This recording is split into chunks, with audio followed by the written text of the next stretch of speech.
YouTube channel, that's the BH Law Entrance Exam Barrier Coach Bakul Hanspal. This is Bakul Hanspal, the founder and the CEO of this startup, and today we are going to talk about child rights, a full-fledged legal reasoning section. ठीक है, मतलब series में हम उसको चला रहे हैं, एक अच्छा खासा टॉपिक बन जाता है चाइल्ड राइट्स, मिसलेनियस के अंदर आता है. मिसलेनियस मैं सोच रही थी मैं सीरीज चालू करूं जैसे ही हमारे स्टैटिक टॉपिक्स खत्म हो जाते हैं, torts and contracts and all and वो सब कॉन्स्टिट्यूशनल लॉ जो मैं ऑलरेडी करवा चुकी हूँ अपने यूट्यूब चैनल पर ही, तो मैं आई बटन पर डाल दूंगी प्लेलिस्ट, आप उसको जाके देख लीजिएगा और वीडियोस भी मैं कुछ अटैच कर दूंगी, उनको भी देख लीजिएगा. Family law etcetera, I've covered everything. A few of the miscellaneous topics are still left, that is child rights हो गया, where we are going to cover about POCSO, juvenile justice system, different programs, policies which were implemented by the government, passed by the parliament, even right to education, different kinds of amendment, everything we are going to cover in this very video. The very next video is about POSH, where we are going to deal with women's rights.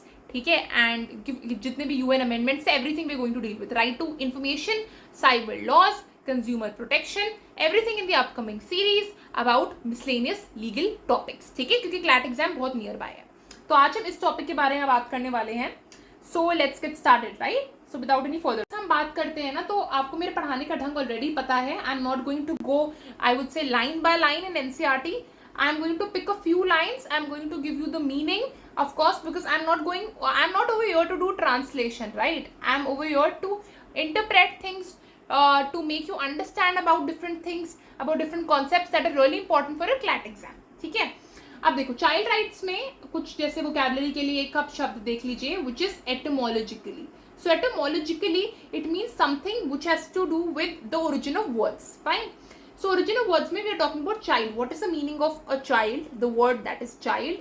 What is its origin? So it has a Latin origin, right? Infans. So from the word infans it has been derived, and it means one who does not know how to speak, or one who does not speak. Of course, one who's innocent, one who does not know how to speak, and all sorts of things. That is a child. Fine. For a CLAT exam, I am not asking you to go through all these definitions and all. Basic idea हम देखेंगे, फिर हम laws acts पर आ रहे हैं. Source is going to be class 11th NCERT, right? Yeah, class 11th NCERT legal studies, one of the best sources. You would not find any other source better than this in the market, at least. तो पहले हम आते हैं convention on the rights of child of 1989. So this is United Nations का convention है. यहाँ पर बोला गया child is any human being below the age of 18 years unless under the law applicable to the child majority is attained earlier. So we need to understand according to the Indian Majority Act of 1875, जो adult की as होती है वो चालू होती है 18 years से. ठीक है, 18 ईयर्स से कम का कोई भी व्यक्ति होगा वो होगा चाइल्ड. ठीक है, अब अगर देखोगे यहाँ पर फॉर राइट में घुसोगे, किसी भी पीस ऑफ आर्टिकल लॉ को उठा लोगे तो सबके अलग अलग इंटरप्रिटेशन होते हैं. ठीक है, जैसे बोलो वोटिंग का एज जो है वो 18 ईयर्स है इंडिया में, लेकिन अब तो यूके में 16 कर दिया ना, है ना, तो सबका अलग अलग डिफरेंट चलता है. ठीक है, अब this is about anyone who is below the age of 18. 18 हमने इसलिए अडॉप्ट करा, जुवेनाइल जस्टिस सिस्टम में भी हमने 18 ही लिखवाया बिकॉज यूएन में लिखा हुआ है, यूएन कन्वेंशन के अकॉर्डिंग. अब आ जाओ तो concept of authority and control. Father had absolute rights over the children. After this, the welfare principle was reflected in the dominant ideology of the family. So welfare principle is that child should be taken care of, child should be provided with proper education, food, health, nourishment and everything.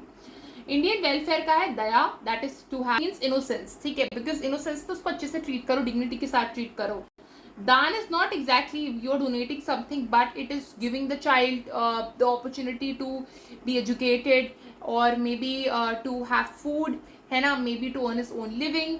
ठीक है, दक्षिणा is also kind of you are giving something to the child. Diksha is also kind of giving. Ahimsa is non-violence, and त्याग is, of course, these are some of the principles that are there of the welfare policy. ठीक है, त्याग is when you are leaving all those things or worldly things you are leaving, all the materialistic things you are leaving. So this is welfare thing. This is again not relevant to our thing.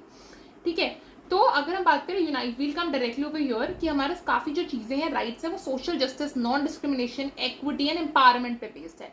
I hope you know the difference between equity and equality. That's one of the I would say terms between which students are always confused. Equality is all about giving equal things to all the people, distributing everything equally amongst the people. Equity means according to the needs of the people. Like you must have seen that particular picture also, that there are two people. One of the persons is standing on, I would say, a wad of notes, and is seeing some scenery outside and the other person is not standing on anything, due to which he is not able to look at the scenery because he is not of that stature. ठीक है, तो that is equity. Okay, fine. तो we have United Nations Convention on Rights of Child 1989, landmark वाला है. Remember this convention 1989. News में मान लो अभी तो क्लैट का एग्जाम थोड़ा सा 5 महीने की दूरी पर है, बट अगर न्यूज़ में कुछ चाइल्ड से रिलेटेड, चाइल्ड हैरेसमेंट से रिलेटेड कुछ चीज़ें आ गई, so you can always remember this landmark legislation which was passed by the United Nations in the year 1989. Fine. India ने इसको रेटिफाई कर लिया, मतलब it was passed by the Indian parliament right in the year 1992. ठीक है, दिसंबर में. And it basically talks about कि हम बच्चों को सारे के सारे बेसिक ह्यूमन राइट्स देने हैं टू द चिल्ड्रन. ठीक है, ताकि अपने फुल पोटेंशियल तक पहुंचे. सिंपल है. सिविल राइट्स देने हैं उनको, हमें इकोनॉमिक राइट्स देने हैं, सोशल राइट्स देने हैं, कल्चरल राइट्स देने हैं और पॉलिटिकल राइट्स देने हैं. लोग बोलते हैं कि पॉलिटिकल और सिविल में डिफरेंस होता है या दोनों सेम होते हैं. पहली बात देखो, दोनों डिफरेंट होते हैं. पहली बात, दोनों इंटर रिलेटेड जरूर हो सकते हैं बट दोनों डिफरेंट होते हैं, civil as well as political rights. When we talk about civil rights is about right to freedom of speech, expression, right to protest, right to strike. Political rights is when you're participating in live politics, when you are actually voting, when you are actually casting a vote, when you are standing as a candidate in elections. That is considered as a political right of yours. However, civil right is something when you are actually exercising your civil rights, right? Speech, expression, protest, strike, everything. Strike is not a civil right. Fine. Then civil rights basically include protection from torture and maltreatment. This is something which is very specifically mentioned regarding children. When I am telling you about standing in elections and vote वगैरह cast करना, so it is majorly about जब बड़े हो जाते हैं. ठीक है. अब दूसरा इकोनॉमिक राइट्स में क्या है, प्रॉपर डेवलपमेंट मिले, प्रोटेक्शन मिले एक्सप्लॉयटेशन से. सोशल राइट्स में हम बात कर रहे हैं कि हेल्थ सर्विसेज, सोसाइटी में रहने के लिए क्या राइट्स, हेल्थ ठीक हो आपकी, सेक्सुअल एक्सप्लॉयटेशन या हैरेसमेंट ना हो आपकी, रेगुलेशन ऑफ अडॉप्शन. अब कोई चाइल्ड ऐसे ही है, उसके पेरेंट्स नहीं है, तो फिर अधिकार दिया जाए कि वो अडॉप्ट करा जा सके by some other people. Right to education is included under cultural rights. ठीक है, कल्चरल राइट्स एज इन जैसे अगर आप किसी ट्राइबल कम्युनिटी में हो या फिर आप किसी पर्टिकुलर रिलीजन से बिलोंग करते हो, वो होता है ना कि मदर टंग आपको हिंदी सीखनी पड़ेगी if it is your mother tongue, आपको तमिल सीखनी पड़ेगी if it is your mother tongue, right. आप कन्नड़ सीखोगे because it is your mother tongue. You are learning Sanskrit because it's an ancient language. So that is how it comes under cultural rights. Plus ऐसी भी कुछ skills होती हैं जैसे vocational skills होती हैं जो एक पर्टिकुलर ट्राइबल कम्युनिटी के काम आती है. फॉर एग्जांपल एक particular tribal community, hypothetical example ले लो, ताइक्वांडो प्रैक्टिस करती है. ठीक है, अब वो ताइक्वांडो को प्रैक्टिस करती है तो वो अपने एजुकेशन में भी अगर वो पढ़ा रही है उस पर्टिकुलर कम्युनिटी को, वो ताइक्वांडो सिखाएगी. So that is a part of their cultural rights. ठीक है, अब आते हैं राइट टू एजुकेशन. सिंपल सी बात है, this is a thing that you need to learn it on verbatim as well as this is something which you should know on your tips. ठीक है, अब आर्टिकल 21 है, everyone knows about it. It talks about right to life and personal liberty. अब right to life और personal liberty के बारे में हम बात करते हैं ना, हमने इसको आर्टिकल में बहुत सारे फैसेट्स को इंक्लूड कर दिया. हमने राइट टू एजुकेशन इंक्लूड कर दिया इसमें, हमने इसमें राइट टू हेल्थ इंक्लूड कर दिया, हमने इसमें राइट टू फूड इंक्लूड कर दिया है, हमने इसमें राइट टू शेल्टर इंक्लूड कर दिया, हमने इसमें राइट टू लाइवलीहुड इंक्लूड कर दी. We included everything. एंड ये किस चीज में आती है, we are basically talking about interpretation of different articles. अगर आपने मेरी कॉन्स्टिट्यूशनल लॉ वाली वीडियो देखी होगी, आपको पता ही होगा मैं क्या बात कर रही हूँ, बिकॉज हर जो पर्टिकुलर हमारे पास राइट है ना, उसको आप इंटरप्रेट करोगे ना, इंटरप्रेट करा गया है, जुडिशियल प्रीसिडेंट स्टैब्लिश करे गए हैं और उसके अंदर उसके ही बहुत अलग अलग फैसेट्स बना दिए गए. ठीक है, so right to education was not there before. However we have now added it via the 86th constitutional amendment. Remember this should be on your tips. Right to education भी right to life का part है. ठीक है, अब we are not talking about higher education or secondary education. We are just talking about your primary education is one of the things. Primary education directive principles of state policy में mentioned है.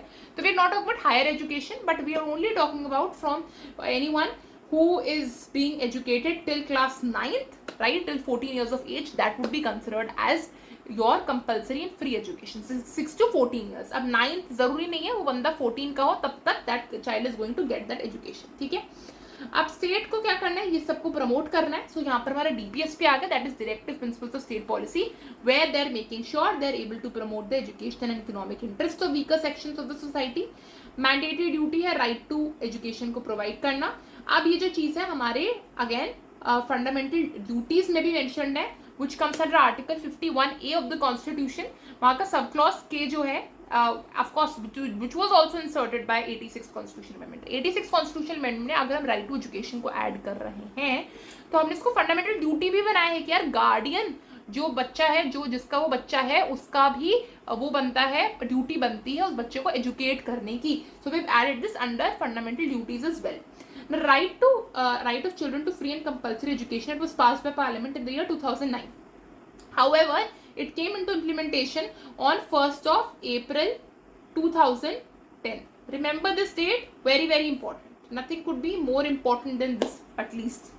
Act ensures कि बच्चों को free और compulsory education मिले irrespective of their economic status, जो भी 6 से 14 साल की उम्र का है.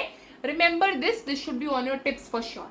अब फाइनेंशियल बर्डन इम्प्लीमेंट करने का स्टेट पर है. स्टेट नहीं बोल रही कि वो हाई फाई स्कूल्स को स्टैब्लिश कर देगी या फिर वो प्राइवेट टाइकून्स को पैसे दे देगी स्कूल्स बनाने के लिए या फिर उनको फंड करने के लिए. वो बोल रही है जितना ही हो ये चीज़ फॉलो हो जैसे सरकारी स्कूल्स में ये चीज़ें फॉलो होती हैं.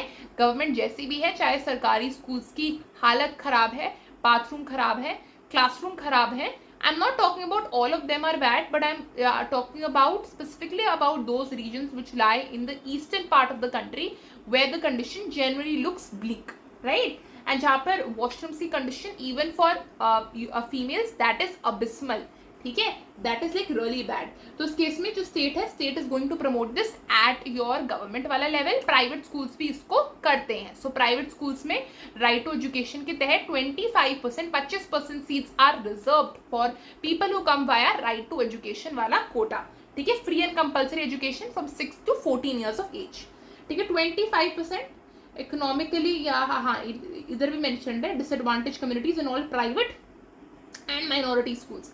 अब माइनॉरिटी स्कूल्स में for example I am talking about a particular college, ठीक है, या स्कूल मान लो माइनॉरिटी स्कूल है, क्रिश्चियन लोगों का स्कूल है, 85% सीट्स क्रिश्चियन कम्युनिटी के लिए रिजर्व है.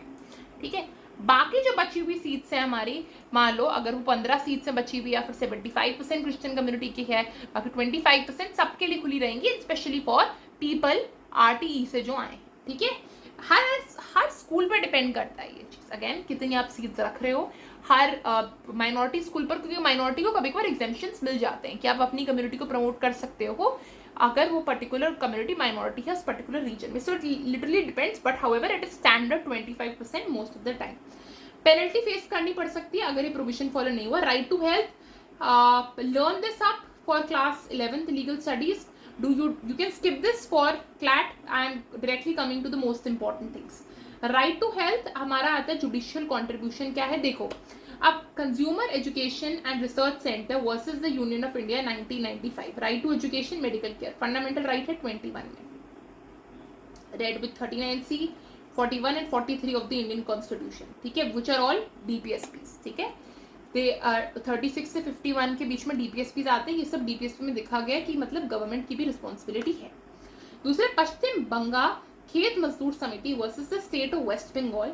आर्टिकल 21 में रिस्पॉन्सिबिलिटी है स्टेट की कि वो राइट टू लाइफ इंश्योर करे हर पर्सन का. ठीक है, एंड प्लस WHO एक स्पेशलाइज एजेंसी है यूनाइटेड नेशंस की जो कंसर्न है about international public health. I am going to make a separate video about different organs of united nations, so don't worry about it. ठीक है, however I have already covered, I have prepared one reel about all the organs of the UN. I'll just post them on the comment section. ठीक है, so not comment but on the I button I'm going to post that.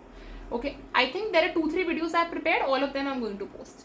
ठीक है, अब आ जाओ next, right to shelter. तो shelter एक another aspect है article 21 का which basically talks about adequate living space, right, safe structure, clean and hygienic environment. यही ही मान रहे हैं हम, लग्जरी की तो बात ही नहीं कर रहे, हम तो बेसिक चीज़ों की बात कर रहे हैं. ठीक है, अब देखो जो हमारे सुप्रीम कोर्ट के कुछ केसेस हैं ना, you just remember the cases. CLAT के लिए तो यू कैन स्किप आराम से. तो हाँ, again for class 11 legal studies you need to know all of that. Chameli Singh versus the state of UP and Shanti Star Builders versus Narayan Khimalal Totame case. तो ये तोतामी case यहाँ पर क्या बोला गया था, तो सुप्रीम कोर्ट ने बोल दिया राइट टू लाइफ में आपका राइट टू फूड भी आएगा, राइट टू क्लोथिंग भी आएगा, राइट टू डिसेंट एनवायरनमेंट भी आएगा, right to reasonable accommodation to live भी आएगा. ठीक है, ये चीज़ आएंगी. अब आपका जो एक केस था ना, Shriram foods and fertilisers case, जो आपका दिल्ली में जो ओलियम गैस लीक हुआ था, वहाँ से स्टैब्लिश हुआ था कि हमें राइट टू डिसेंट एनवायरनमेंट तो चाहिए ही, हमें क्लीन एनवायरनमेंट तो चाहिए ही, बिकॉज पूरा एरिया इतना पोल्यूटेड हो गया कि आप रह नहीं सकते. This is about interpretational aspect. I'm showing you that Article 21 not just includes right to life and personal liberty, it encompasses a lot many things. Okay. Child labour, main चीज अब हम आ गए चाइल्ड लेबर पर. अब child को जब काम करवाया जाता है इसको बोलते हैं चाइल्ड लेबर. अब हर चाइल्ड अगर मान लो कोई काम कर रहा है, हर चीज लेबर की कैटेगरी में नहीं आएगा according to that particular definition. ILO remember 1919 में एस्टैब्लिश हुई थी. Remember this for your thing, CLAT AILET के लिए इंपॉर्टेंट है. First specialised agency of the united nations to deal with labour issue. ठीक है. एंड इसने एक प्रोग्राम चालू करा which is elimination of child labour in 1992. So elimination of child labor that was established. ठीक है. एक convention protection of child rights 1989 अलग है. इंडिया ने रैटिफाई करा 1992 में.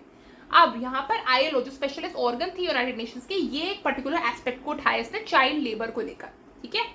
अब क्या हुआ, इंडिया की कॉन्स्टिट्यूशन में लिखा हुआ है कोई भी बच्चा 14 ईयर्स से कम एज का किसी भी फैक्ट्री में या फिर माइन में या फिर किसी भी हजार्डस एम्प्लॉयमेंट में लगा हो, 24 में आर्टिकल 24 में दिस पार्ट इज मेंशन, तो दैट बच्चा should not be allowed to work over that. या फिर the person who is actually making that child to do that work would be punished और severe penalty would be imposed on that particular person. है ना. अब देखो article 23 basically talks about right against exploitation. Article 24 talks about specifically about children working in hazardous employment. Right. तो ये चीज को याद रख लेना, you can not work in hazardous employment. लेकिन अब एक वो चीज होती है ना कि फॉर एग्जांपल आपके घर में मेड काम कर रही है, मेड एक दिन नहीं आई, मेड ने अपने बच्चे को भेज दिया काम करने के लिए. या फिर आपका गाड़ी साफ करने वाला, गाड़ी साफ करने वाला नहीं आया लेकिन उसका बेटा आकर गाड़ी साफ कर रहा है. So will that be considered और will these cases be considered under child labour? Not at all. ऐसा क्यों है? अब देखो कुछ चीजें ना हमने बहुत ज्यादा कंडीशंस लगा के रखी हुई. हमने बोला है बच्चा पढ़ाई करेगा, हमने बोला है कि बच्चा स्कूल जाएगा 6 से 14 ईयर्स के बीच में. अब देखो 14, अगर बच्चा 15 ईयर्स है तो बात ही नहीं है. अगर मेड की बच्ची घर में काम करने आ रही है या फिर गाड़ी साफ करने वाला का बेटा आपकी गाड़ी साफ कर रहा है और वो 14 साल से ऊपर के हैं, in that case it's allowed, there is no problem. The major concern lies when the child is under 14. ठीक है. उसमें क्या होता है, फॉर एग्जाम्पल अगर बच्चा सुबह सुबह स्कूल जा रहा है, ठीक है, मेड की बेटी सुबह स्कूल जा रही है, शाम को बर्तन साफ करने के लिए वो आ रही है किसी घर में, तो that case that won't be considered as child labour. क्यों? क्योंकि एजुकेशन तो आप उसको देख ही रहे हो ना. In order to just supplement the family's income, she is doing that thing, and there is no wrong in doing घर के household chores, that is washing dishes. ठीक है. Doing the dishes, I would say there is no problem in that, right? However, again, वो बच्ची सुबह सुबह school जा रही है और शाम को किसी फैक्ट्री में काम कर रही है, that is going to be problematic because factory में हार्म होने का चांस ज्यादा है. ठीक है. That is the reason. अब ये बहुत चीजें अगेन डिपेंड करती हैं. वो जो गाड़ी साफ करने वाले का बच्चा है वो क्या कर रहा है, वो इवनिंग स्कूल जाता है, सुबह सुबह वो गाड़ी साफ करता है. So in that case that is acceptable, क्योंकि कोई दिक्कत नहीं है. अब क्या कर रहा है, वो यही फैक्ट्री में काम कर रहा है, पटाखे बनाने वाली फैक्ट्री पे, बिस्किट बनाने वाली फैक्ट्री में, then it is not allowed because factory is generally something where the child may get harm. ठीक है. आप देखो child labour prohibition and regulation act 1986 में पास हुआ था. अब यहाँ पर इतना ही बोला गया था कि जिस चाइल्ड ने आपके 14 साल को कंप्लीट नहीं करा है, that child is basically suppose to study, that child is not supposed to work. This was the thing that was basically established by this. अब अगर कुछ पॉलिसीज हैं आप रिमेंबर देख लीजिए. देखो यहाँ पर मैं आपको दिखाती हूँ specified occupations and processes list करे गए 1986 वाले में, where you are basically prohibiting your child from working outside. इस पर्टिकुलर एक्ट में specified occupations and processes list करे हैं हमने. Apart from that we have also laid down procedures to decide modifications to the schedule of banned occupations or processes regulating the conditions of work and employment where they are not prohibited to work, right?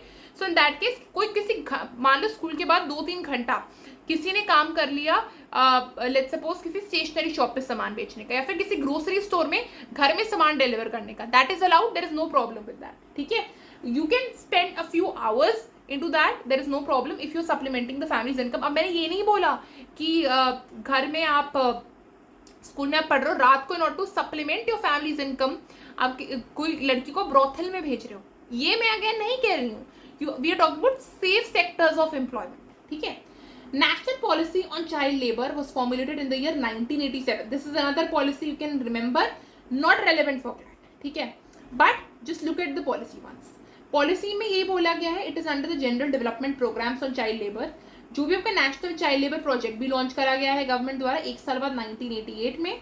यहाँ पर आपके पास special schools हैं for children who are withdrawn from work. अब कैसा होता है, मान लो 14 साल का नहीं, 14 साल से कम का, that child is of 11 years of age. अब 11 ईयर्स ऑफ एज का वो बच्चा है, वो पकड़ा गया है कि वो किसी माइन फैक्ट्री में काम कर रहा था, किसी भी फैक्ट्री में काम कर रहा था। अब क्या हुआ, गवर्नमेंट नहीं सॉरी पुलिस आई, लेबर कमीशन आई, चाइल्ड कमीशन आई, child protection commission, child rights commission rather, वो बच्चे को विड्रॉ करके चले गए काम से। क्या बच्चा काम नहीं करेगा, बच्चा इज गोइंग टू स्टडी। अब उसकी उम्र तो निकल गई, 3 साल बच्चे हैं बस 14 में कंप्लीट होने, but that child is still a child. That child would be given an opportunity to study in a vocational stream school, so that वो कारपेंट्री सीख सकता है, वो इलेक्ट्रिशियन वाला काम सीख सकता है, वो प्लम्बर का काम सीख सकता है। तो इसलिए स्पेशल स्कूल्स बने हैं वोकेशनल स्ट्रीम वाले, ठीक है। एंड ये जो उससे जो प्रोजेक्ट था ना, पॉलिसी ऑन चाइल्ड लेबर, ये उन एरियाज में पहले स्टैब्लिश होता है जहाँ पर चाइल्ड लेबर सबसे ज्यादा प्रैक्टिस करा जाता है, जैसे उत्तर प्रदेश, बिहार, राजस्थान, ठीक है। 2006 में गवर्नमेंट ने स्टेप लिया कि total elimination of child labour. इनका ये भी था कि 14 साल से कम उम्र का बच्चा किसी होटल, ढाबा, किसी ईटरी, किसी एंटरटेनमेंट में काम कर रहा है, एंटरटेनमेंट सेक्टर में, वहां पर भी बच्चे को मना कर दिया जाएगा काम करने से। हम टोटल एलिमिनेट कर रहे हैं चाइल्ड लेबर को। हाउएवर, ये कितना प्रैक्टिस होता है कितना नहीं होता, nobody knows about it, because nobody is genuinely interested to complain और to file a complaint against someone who is basically recruiting these child वाले बच्चे और child workers. Nobody is talking about that. So again इसके बारे में कोई complain करता नहीं है। एंड पुलिस भी होती है very negligent towards such kind of things. And generally हमें लगता है कि अगर बच्चा फैमिली की इनकम को सप्लीमेंट कर भी रहा है तो क्या ही जा रहा है। लोग, पीपल आर लाइक, मेरी लाइफ खुश है ना, अगर बाहर की लाइफ में जो भी हो रहा है we are not concerned about that. Like people are like this only, that is the reason people do not pay heed to such kind of things. However there are also very hard working policemen and or commissions and without any red tapeism, which are generally looking towards these things, right? So let's talk about POXO now, right? Or chalo, we'll continue with this.